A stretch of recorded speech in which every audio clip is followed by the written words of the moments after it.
Je m'appelle Naomi Carter. J'ai 29 ans.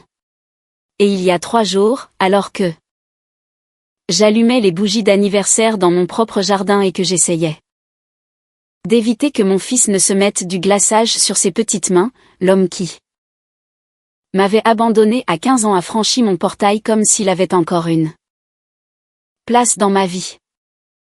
Je ne l'avais pas vu depuis des années, ni aux anniversaires, ni à la remise des diplômes. Pas quand je me suis mariée, ni quand mon fils est né. Mais d'une manière ou d'une autre, l'unique après-midi qui était censé appartenir à mon enfant, il a décidé de se présenter sans invitation et d'agir comme si le temps avait tout effacé.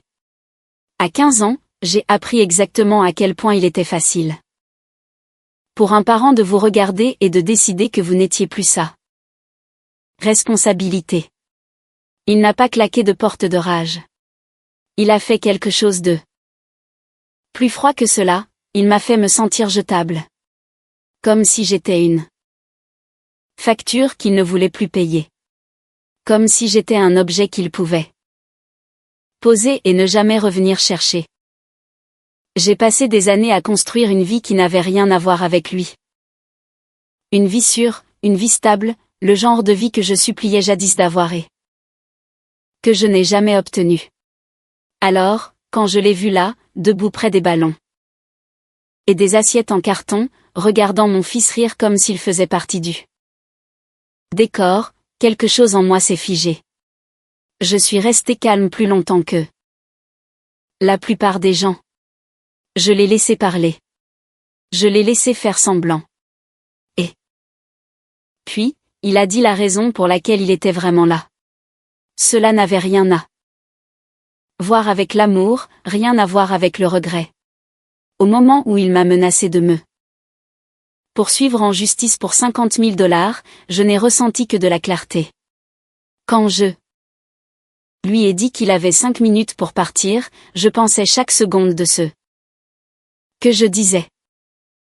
Avant que je ne vous dise exactement ce qu'il voulait et comment cet anniversaire est devenu le jour où il a enfin perdu le peu de pouvoir qu'il pensait encore avoir sur moi. Dites-moi ceci, quelle heure est-il chez vous en ce moment? Et d'où regardez-vous? Je veux vraiment voir jusqu'où cette histoire voyage. Quand j'avais 15 ans, j'ai cessé de croire que les adultes pensaient toujours ce qu'ils disaient quand ils qualifiaient quelque chose de temporaire. Mes parents étaient déjà divorcés depuis un certain temps, et mon père avait passé des mois à agir comme si j'étais un dernier détail à régler d'une vie qu'il voulait oublier. Il avait une nouvelle maison, une nouvelle routine, une nouvelle femme. Et une nouvelle version de lui-même qui, d'une manière ou d'une autre, n'avait pas de place pour la fille qu'il avait aidé à mettre au monde. Je n'arrêtais pas de me dire que les choses finiraient par s'arranger. Je me disais qu'il était stressé. Je me disais qu'il se calmerait et se souviendrait que j'étais encore une enfant. Puis, un jeudi soir d'octobre, il s'est tenu dans la cuisine avec ses clés de voiture dans une main et un mug de voyage dans l'autre, et m'a dit que je devais commencer à me débrouiller seul parce qu'il en avait fini de m'assumer.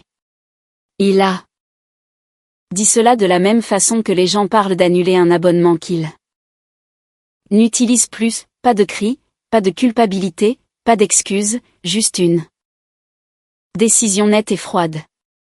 Je me souviens l'avoir regardé en pensant que s'il avait hurlé, cela aurait fait moins mal. Au moins, cela aurait eu l'air émotionnel. Mais il était calme comme si j'étais devenu un inconvénient qu'il était soulagé de supprimer. J'ai demandé où j'étais censée aller. Il a dit que j'étais assez intelligente pour trouver.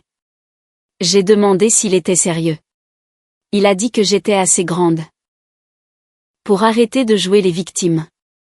J'ai posé des questions sur l'école, sur les vêtements, sur l'argent, sur le fait que j'avais 15 ans et que je ne pouvais pas légalement faire la moitié des choses qu'il agissait comme si je devais soudainement gérer.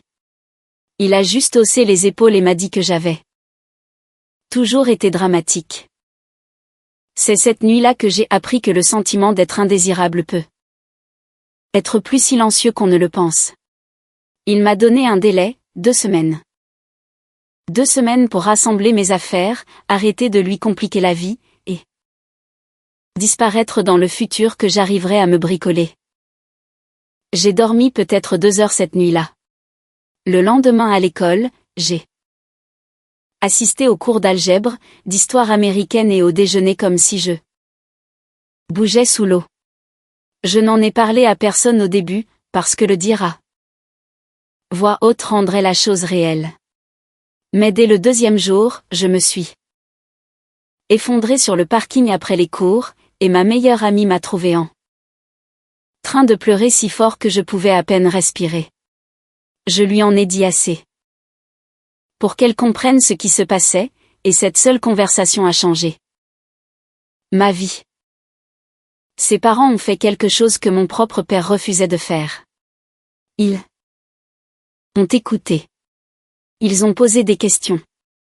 Ils ont paru choqués au bon moment. Et puis ils ont dit que je pouvais rester avec eux jusqu'à ce qu'on trouve une solution. Je me souviens encore de la honte que j'ai ressentie en apportant mon sac de sport dans leur chambre d'amis. Je n'arrêtais pas de dire merci. Je n'arrêtais pas de promettre que je ne serais pas un fardeau. J'attendais sans cesse que quelqu'un change d'avis. Personne ne l'a fait. J'ai fini le lycée dans cette maison. J'ai trouvé un emploi à temps partiel dans un café à quelques pâtés de maison du campus et j'ai travaillé le soir et les week-ends. J'ai appris à sourire malgré l'épuisement, à compter les pourboires. Rapidement, à cacher mon chagrin derrière la routine. Les Parker ne m'ont jamais traité comme une œuvre de charité. Ils m'ont traité comme une adolescente qui méritait une structure, des repas et un endroit sur où dormir. Cela semble basique, jusqu'à ce que l'on grandisse sans cela. Mon père n'a jamais appelé pour vérifier si j'étais bien arrivée à l'école. Il n'a jamais demandé si j'avais besoin de bottes d'hiver. Il n'est jamais venu à une réunion de parents d'élèves. Il n'a jamais envoyé de SMS pour mes anniversaires, sauf si cela servait son image de prétendre qu'il s'en souciait. Une fois ou deux, il a envoyé un message disant des choses comme « J'espère que tu vas bien ». Et même cela ressemblait moins à de l'amour qu'à de la gestion d'image. À l'âge de 18 ans, j'avais cessé d'attendre qu'il devienne quelqu'un d'autre. J'ai suivi des cours au collège communautaire parce que c'était ce que je pouvais me permettre. J'ai été transférée plus tard. J'ai construit ma vie, un choix pratique après l'autre. Personne ne m'a sauvée, je me suis disciplinée. Je suis devenue plus vive. Je suis devenue très douée pour survivre aux déceptions. Le truc quand on grandit de cette façon, c'est que l'on devient prudent avec la joie. On ne part pas du principe que les bonnes choses vont rester. On apprend à les protéger. C'est pourquoi ce qui s'est passé à l'anniversaire de mon fils m'a touché de cette manière. Il n'a jamais été question d'une simple fête. Il était question du fait que j'avais passé 14 ans à construire exactement le genre de vie sur que mon père agissait jadis comme si je ne la méritais pas. Le temps que je sois dans la vingtaine, la survie avait enfin commencé à se transformer en stabilité. J'ai quitté le collège communautaire pour l'université du Colorado, j'ai obtenu mon diplôme et je suis finalement devenue conseillère scolaire. Peut-être que ce métier prend tout son sens quand on connaît mon histoire. Les enfants sentent quand vous êtes le genre d'adulte qui pense vraiment ce qu'il dit quand il affirme être là pour eux. Les familles en crise le sentent aussi. Je ne cherchais pas à être impressionnante. Je voulais juste devenir le genre de personne stable dont j'avais moi-même eu besoin autrefois.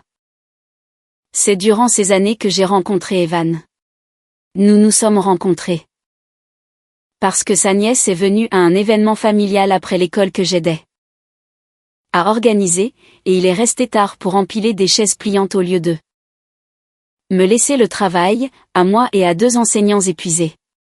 Il était drôle sans trop essayer, patient sans en faire un spectacle, et le premier homme que j'ai jamais connu pour qui la fiabilité semblait naturelle. Quand je lui ai parlé de mon père, il ne s'est pas précipité pour donner des conseils ou me dire que je devais pardonner et passer à autre chose.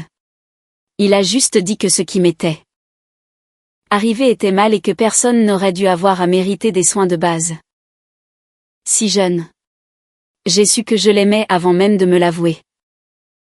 Nous nous sommes mariés 4 ans plus tard par un samedi venteux dans le Colorado, entouré d'amis proches, des Parker et d'un petit groupe de personnes qui étaient comme une vraie famille. Mon père n'était pas là. Il n'avait pas été invité. Il ne m'a pas manqué. Puis Milo est arrivé, tout en boucle, en rire et en questions interminables. Il a 5 ans maintenant. Et chaque anniversaire avec lui est comme une preuve que l'amour peut pousser là où la peur habitait autrefois. Notre maison n'est pas immense, mais elle est chaleureuse. Elle a des chaises de cuisine éraflées, un jardin à l'herbe inégale, des jouets qui migrent mystérieusement dans chaque pièce, et le genre de bruit dont je rêvais quand j'étais plus jeune et seule. Le matin de la fête, Evan était au barbecue dès 11h, faisant griller des burgers et des hot dogs tandis que de la musique résonnait via une enceinte portable sur la table de la terrasse. J'attachais des ballons à la clôture et j'essayais d'empêcher Milo de chipper du glaçage sur le gâteau avant l'arrivée des invités. Il y avait des briques de jus dans une glacière, des assiettes en carton empilés sur la table extérieure, et l'un de ces toboggans gonflables géants qui rendent les enfants fous dès qu'ils le voient. C'était simple, bruyant, un peu chaotique, et parfait. Nos voisins sont venus.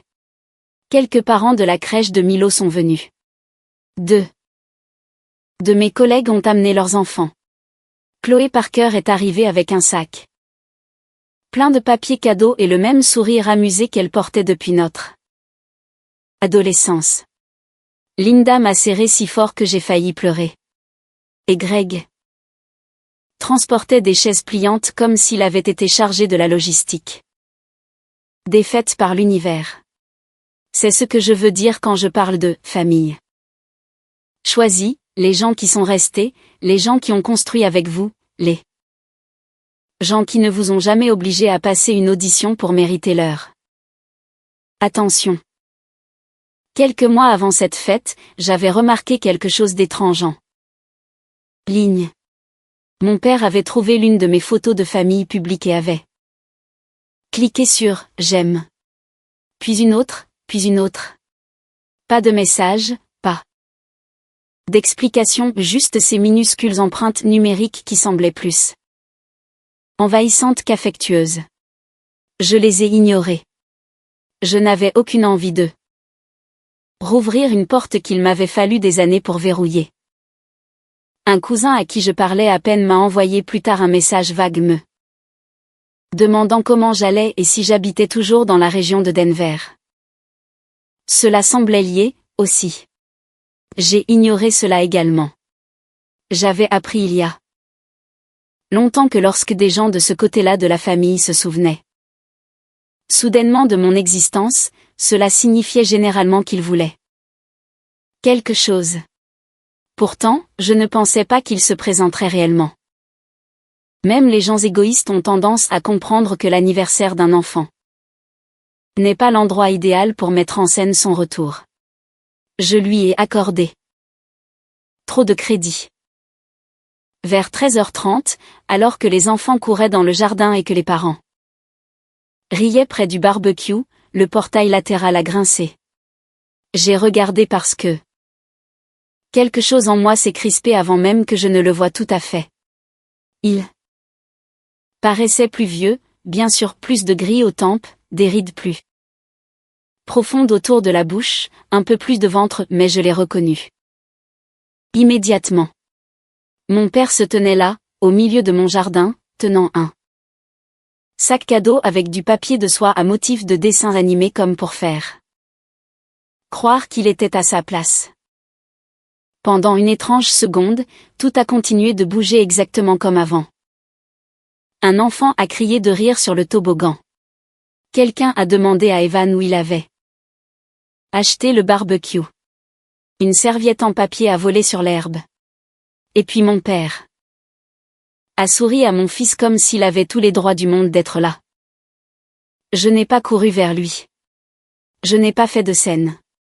Des années plus tôt, j'aurais pu rester figé ou paniqué, mais la maternité a changé quelque chose en moi. Quand on a un enfant, la peur devient moins intéressante que l'instinct.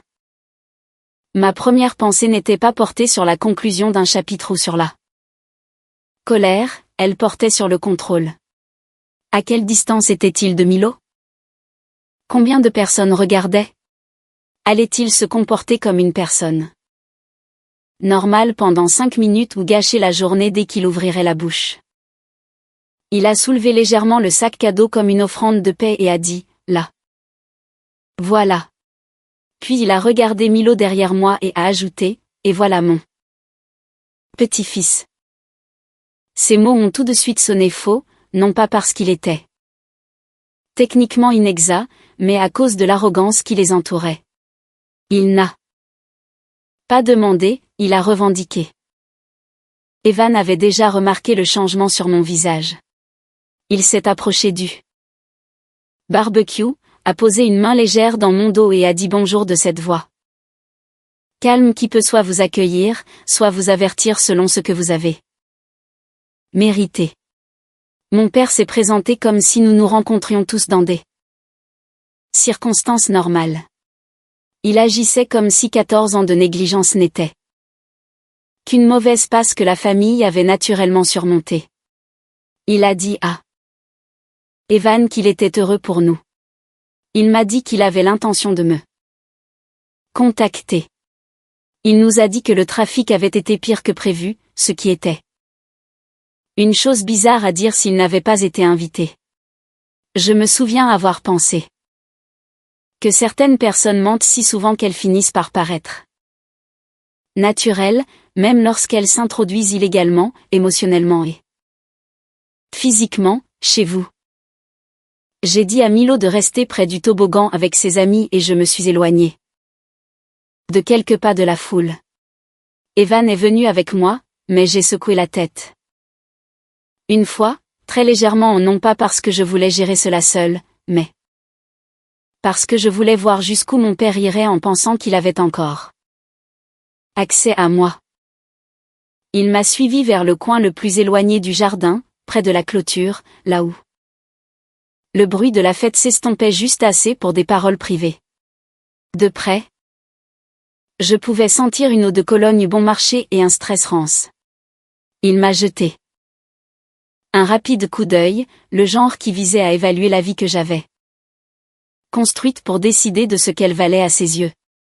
Puis, il a pris cette voix que je reconnaissais d'il y a longtemps, la voix raisonnable, celle qu'il utilisait quand il voulait faire passer la cruauté pour quelque chose de pratique. Il a dit qu'il savait que j'étais contrarié et qu'il comprenait que j'avais toujours été sensible, mais il espérait que suffisamment de temps avait passé pour que j'arrête de lui tenir rigueur. J'ai failli rire. On tient rigueur pour de petites blessures. Ce qu'il avait fait n'était pas petit. Il a dit qu'il avait entendu dire que je m'en sortais bien, belle maison, bon mari, bon quartier. Il a même dit que j'avais l'air heureuse. Et pendant une seconde, je me suis demandé s'il était capable d'entendre à quel point chaque phrase sonnait comme une transaction. Puis il en est venu au fait. Il a dit qu'il était dans une situation financière difficile et qu'il avait besoin de mon aide. Pas d'une petite aide, pas d'un service temporaire. $50 000. Il a dit cela rapidement, comme si le fait de dire le chiffre rapidement le rendrait plus raisonnable. J'ai cru avoir mal entendu. Je lui ai demandé de répéter, et il l'a fait cette fois avec des détails supplémentaires. Une affaire avait mal tourné. Des associés s'étaient retournés contre lui. Le marché était brutal. Il avait des obligations. Il devait faire vite. Je l'ai juste dévisagé. Il a pris mon silence pour une ouverture et a continué. Il a dit que j'étais en position de faire quelque chose de significatif pour lui. Ce mot, significatif, me donne encore la chair de poule. Puis, parce qu'apparemment la cupidité n'était pas assez laide en soi, il a décidé de l'habiller avec l'histoire.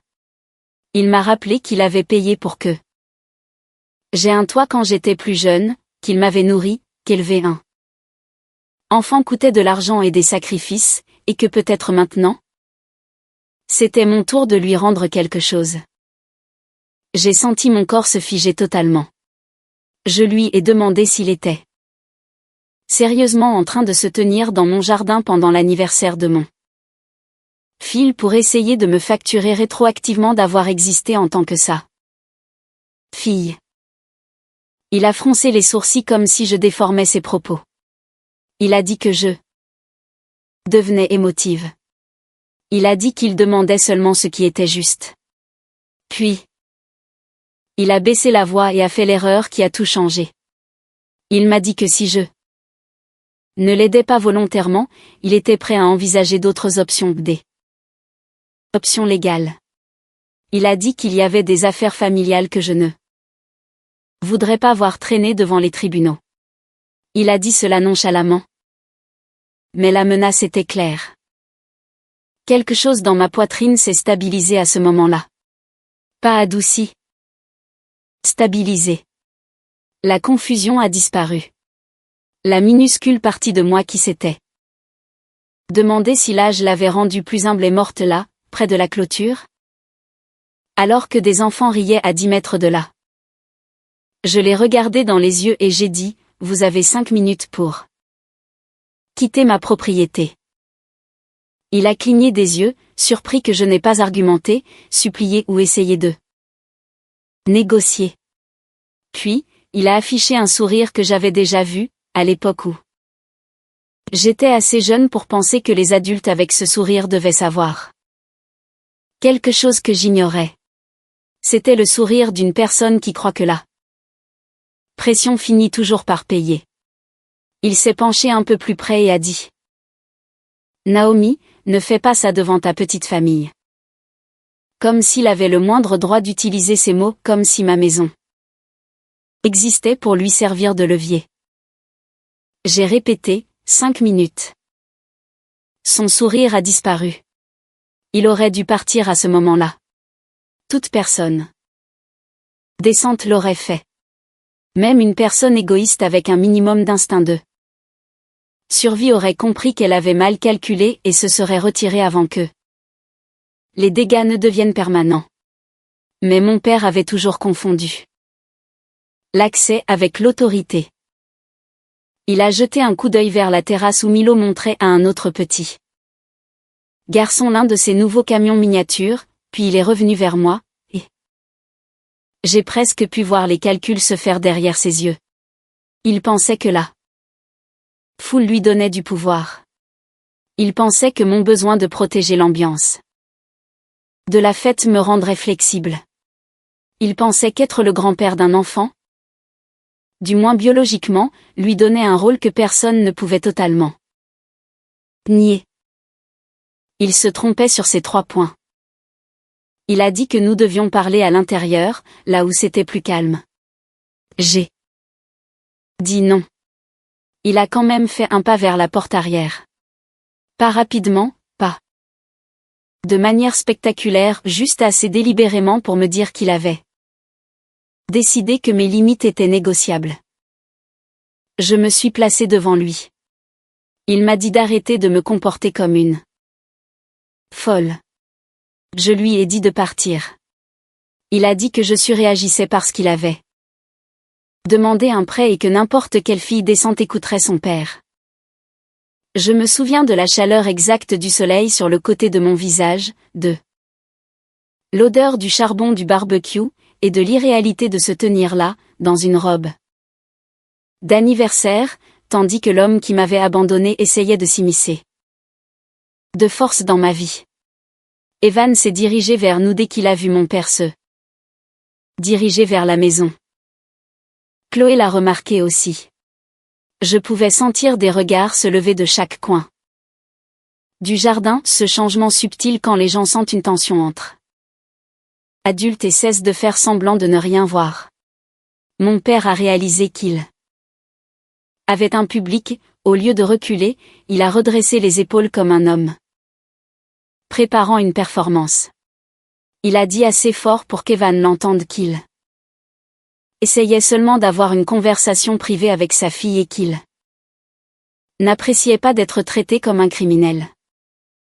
C'est à ce moment-là que j'ai compris qu'il essayait de m'emprisonner dans ma propre politesse.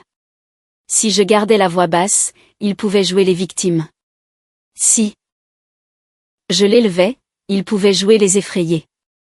Si je m'éloignais, il pouvait dériver vers Milo et commencer à se présenter comme « papy » à quiconque l'écouterait. Il y a des moments dans la vie où l'on réalise que rester poli n'est qu'une autre façon de capituler. Il a essayé de me contourner à nouveau. J'ai saisi son poignet et je l'ai arrêté fermement, pas pour lui faire mal, pas pour le punir, mais pour l'arrêter, pour lui rendre physiquement impossible de faire un pas de plus vers mon enfant ou ma maison. Sa peau était plus fine que dans mes souvenirs. Il a sursauté de surprise. J'ai maintenu ma prise et j'ai dit très clairement, ne faites pas un pas de plus. Vous avez 5 minutes pour sortir de ce jardin avant que j'appelle la police. Quelques conversations à proximité se sont tues instantanément. Evan était à mes côtés maintenant, sans me toucher, juste présent, solide, prêt. Le visage de mon père est devenu rouge. Il m'a dit de lâcher prise. Je ne l'ai pas fait. Il a essayé de se libérer trop vite et a grimacé. Plus tard, quand il a enfin reculé, il y avait déjà une coloration sombre qui apparaissait là où mes doigts s'étaient posés. Il a regardé son poignet comme s'il avait découvert un don du ciel, une preuve, quelque chose qu'il pourrait pointer du doigt et utiliser comme arme. Il a commencé à dire que je l'avais agressé, qu'il était seulement venu pour faire la paix, que j'étais instable. Tout ce que cela a fait, c'est confirmer exactement qui il était à chaque adulte, se tenant assez près pour entendre. Chloé a parlé la première. Elle a dit, personne ici n'a de doute sur ce qui est en train de se passer. L'une de mes collègues s'est approchée de Milo et a calmement redirigé les enfants vers le toboggan. Greg Parker, qui avait jadis porté mon sac de sport jusque dans sa maison quand j'avais 15 ans, s'est levé de sa chaise pliante avec le calme lent d'un homme qui n'a pas besoin d'élever la voix pour mettre fin à des bêtises. Mon père a regardé autour de lui et a réalisé que la situation qu'il pensait pouvoir contrôler n'existait pas. C'était seulement un jardin, oui, mais c'était mon jardin, rempli de gens qui me connaissaient, et cela comptait plus que les liens du sang. Evan lui a dit de partir immédiatement. Mon père m'a pointé du doigt et a dit que ce n'était pas fini. Il a dit que je regretterais de l'avoir humilié. Il a dit que si je voulais jouer au plus fort, je n'avais aucune idée de ce qui m'attendait. Puis, il a reculé vers le portail, serrant toujours le poignet qu'il avait failli s'arracher lui-même, et est parti, emportant avec lui le peu de dignité qui lui restait et qui se dissolvait dans l'herbe derrière lui. Le portail a claqué. Pendant quelques secondes, tout ce que je pouvais entendre était mon propre pouls. Puis la vie, incroyablement, a repris son cours. Quelqu'un a baissé la musique. Quelqu'un d'autre a demandé si je voulais de l'eau. Milo est accouru en demandant si c'était l'heure du gâteau et si les grands avaient fini de parler. Cela a failli me briser. Je lui ai souri parce que les enfants ne devraient pas avoir à porter le poison des adultes quand ils sont encore tout collants de glaçage et de soleil. Nous avons coupé le gâteau. Nous avons chanté. Nous avons ouvert les cadeaux. J'ai passé le reste de l'après-midi en mode automatique, mais l'atmosphère avait changé. La fête ne s'est pas effondrée, pourtant elle n'était plus innocente. Après le départ des derniers invités, alors que le jardin était un cimetière de gobelets en carton, de papier cadeau déchiré et de ballons à moitié dégonflés, je me suis assise à la table de la cuisine avec Evan et je lui ai enfin dit tout. Ce que je n'avais pas réussi à exprimer plus tôt. Pas seulement ce que mon père voulait, tout. La vieille froideur, le délai de 2 semaines quand j'avais 15 ans, les années de silence, les messages qui avaient commencé récemment.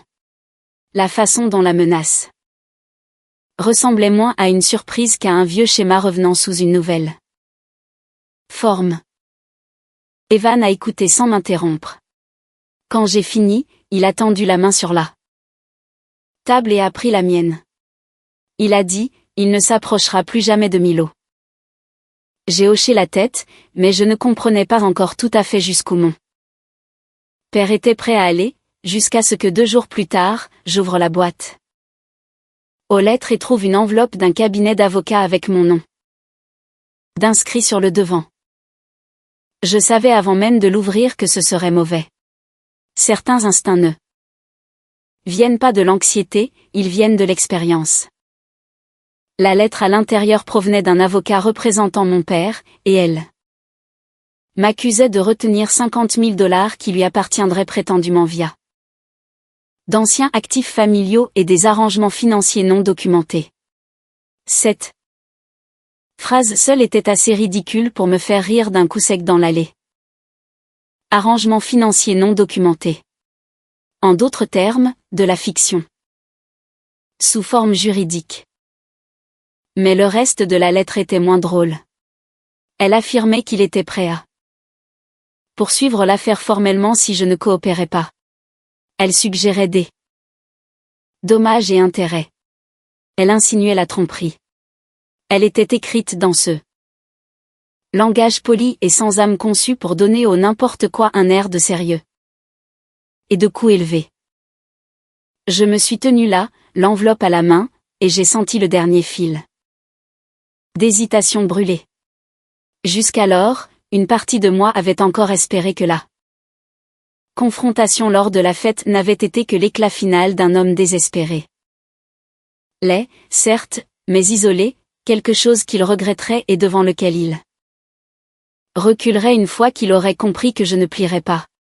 Au lieu de cela, il a renchéri. Il a trouvé un avocat prêt à taper des mensonges sur du papier officiel et à les envoyer à la femme qu'il avait jadis abandonnée à elle-même à 15 ans. J'ai apporté la lettre à l'intérieur et l'ai posée sur le comptoir sans parler. Evan l'a lue, puis m'a regardé avec ce genre de colère calme qui rend les hommes tranquilles effrayants. Il n'a pas dit, on devrait peut-être ignorer ça. Il n'a pas dit, peut-être que ton père souffre tout simplement. Il a dit, nous prenons un avocat aujourd'hui. À midi, nous avions un rendez-vous pour une consultation avec Andrea Flore, une avocate de Denver, vive et pragmatique, recommandée par l'un des collègues d'Evan. Elle m'a plu en moins de 5 minutes parce qu'elle n'a pas perdu une seconde à romancer les conflits familiaux. Elle a lu la lettre, posé quelques questions de clarification et a dit exactement ce que j'avais besoin d'entendre. C'est faible. C'est brouillon. Et ce n'est pas une question de droit. C'est de l'intimidation. Elle nous a dit que les gens comme mon père comptaient souvent sur l'histoire émotionnel pour faire le travail que l'épreuve ne pouvait pas faire. Il supposait que la honte, la fatigue et la peur pousseraient l'autre personne à un accord juste pour faire disparaître le problème.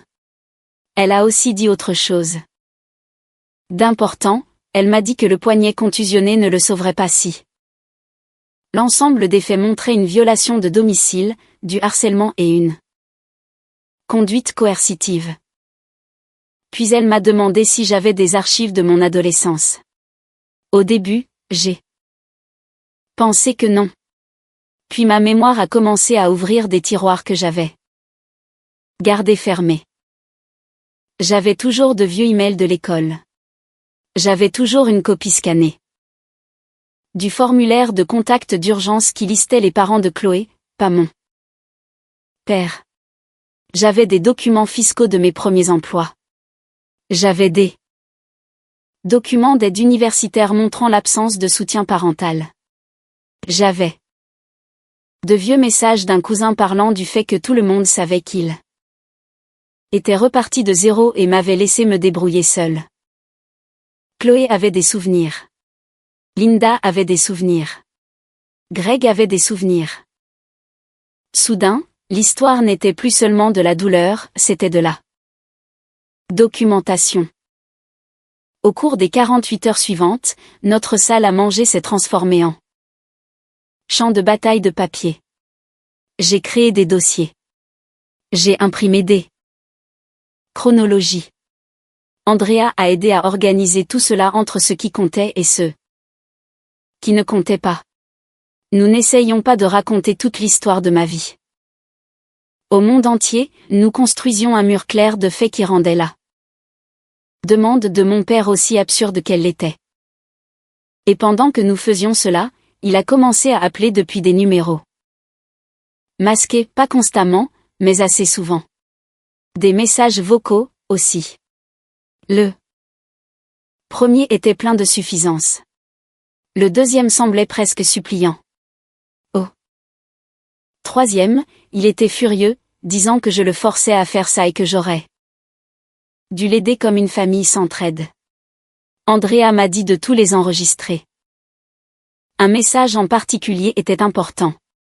Dans celui-ci, il disait qu'il avait espéré ne pas avoir à faire intervenir des avocats, mais que je ne lui avais pas laissé le choix après l'avoir humilié devant tout le monde.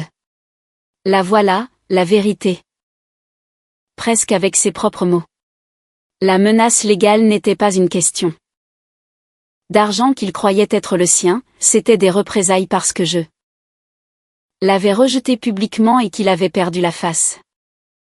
Andrea a souri en entendant ce message. Elle a dit que cela ne ferait pas gagner l'affaire à lui seul, mais que cela révélait magnifiquement ses motifs.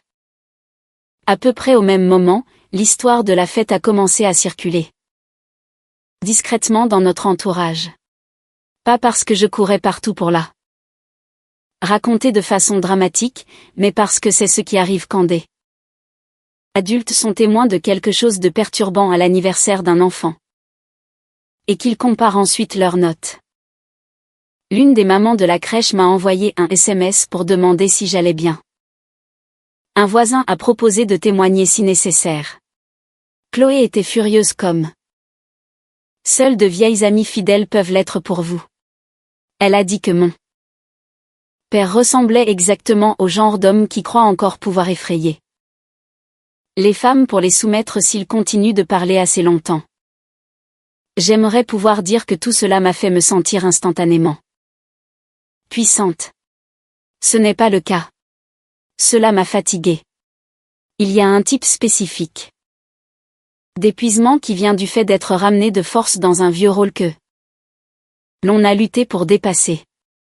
Pendant quelques nuits après que Milo se soit endormi, je suis restée dans l'encadrement de sa porte plus longtemps que d'habitude, regardant sa poitrine s'élever et s'abaisser, et me promettant que le chaos s'arrêterait avec moi.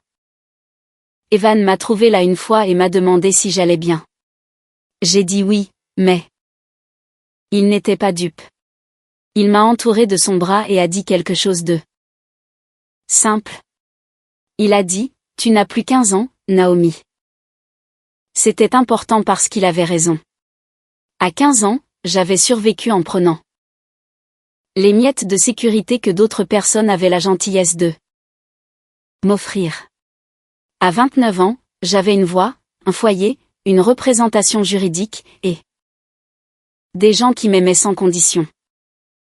Alors quand Andrea a suggéré que nous envoyions une réponse formelle rejetant chaque demande et les mettant en garde contre tout autre harcèlement, j'ai dit oui immédiatement.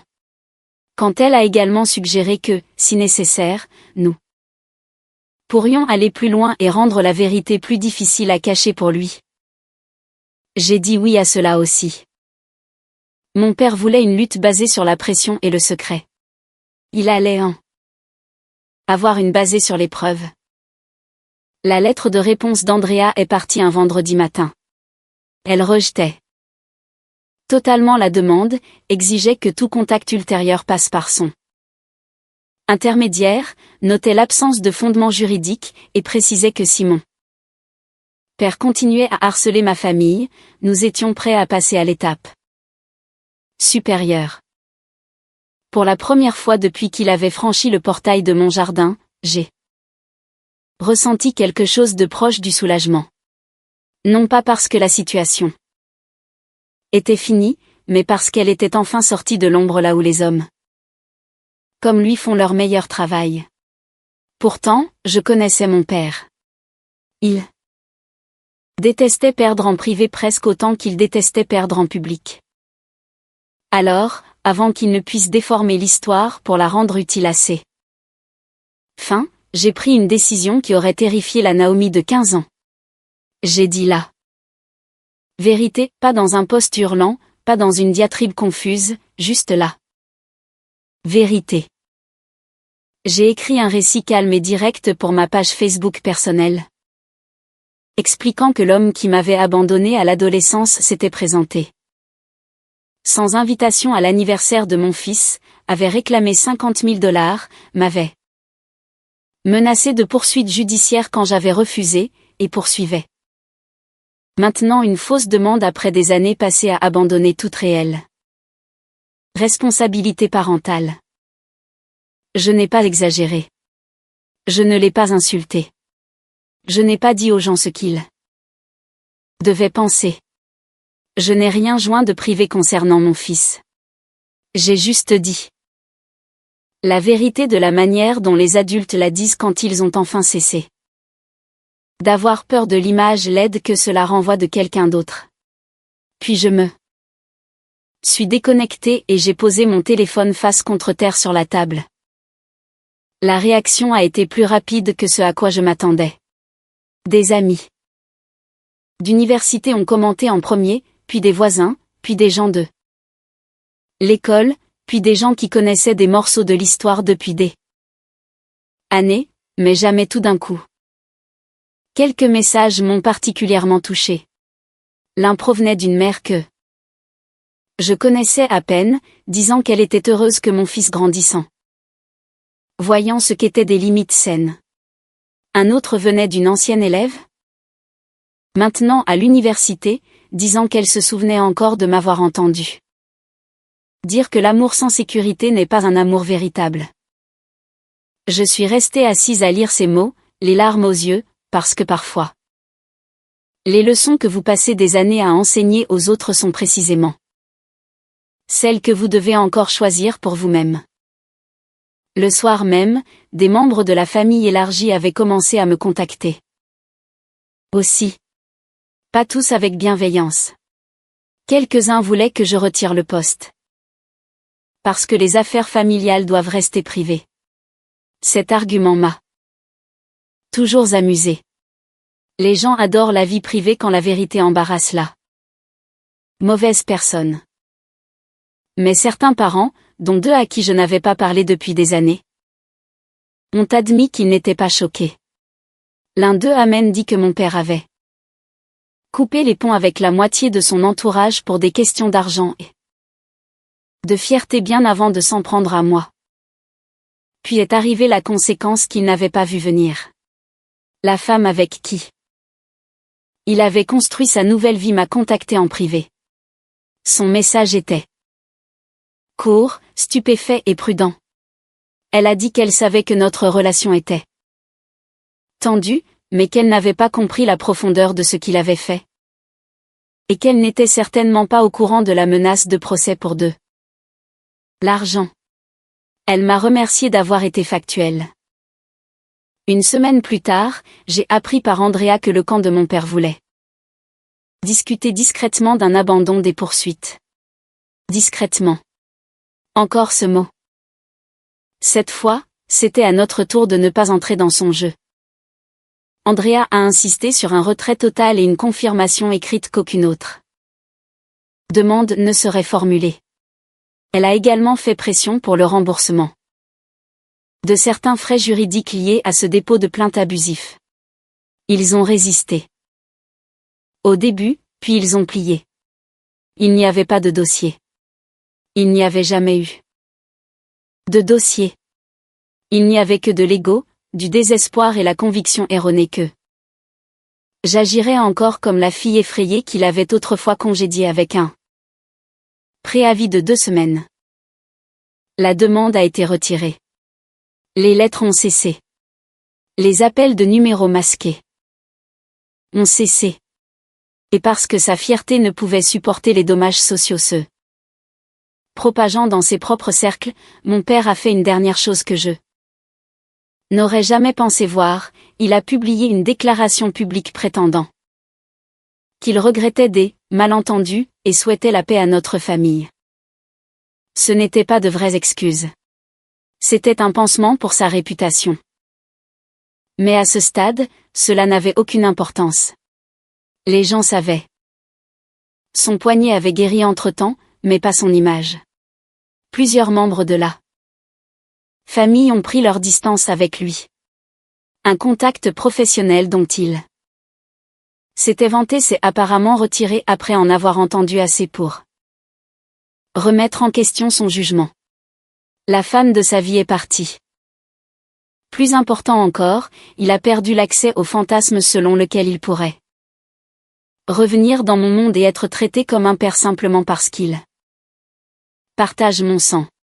C'était fini pour lui, non pas parce que j'avais crié plus fort que lui, mais parce que j'avais cessé de le protéger des conséquences de ce qu'il avait toujours été. La vie a repris son cours après cela.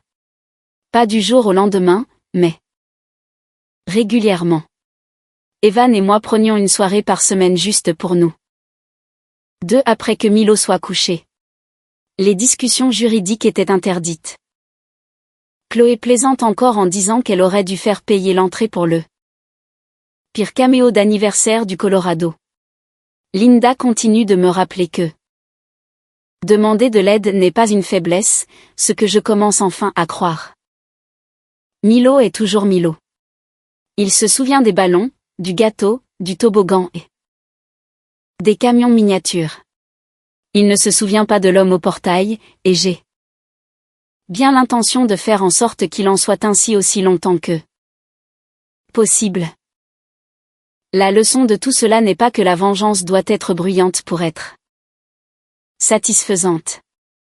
Parfois, la chose la plus forte que l'on puisse faire est de rester immobile, de dire la vérité et de refuser de laisser quelqu'un réécrire les dommages qu'il a causés simplement parce que le temps a passé.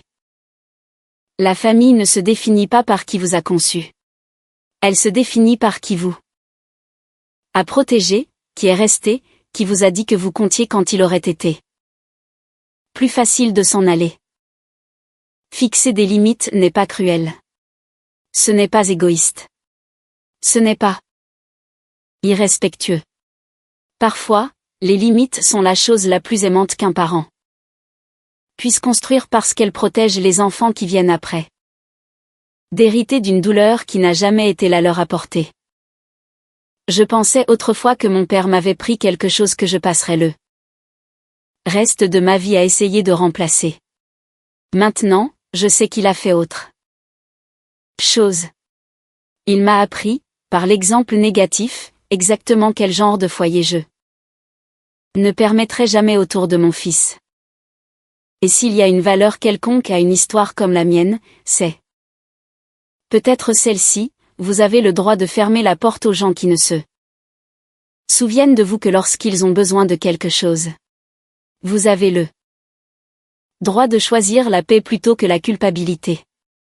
Vous avez le droit de construire une vie si honnête et saine que les gens qui vous ont jadis brisé ne reconnaissent plus la force qui se tient devant eux.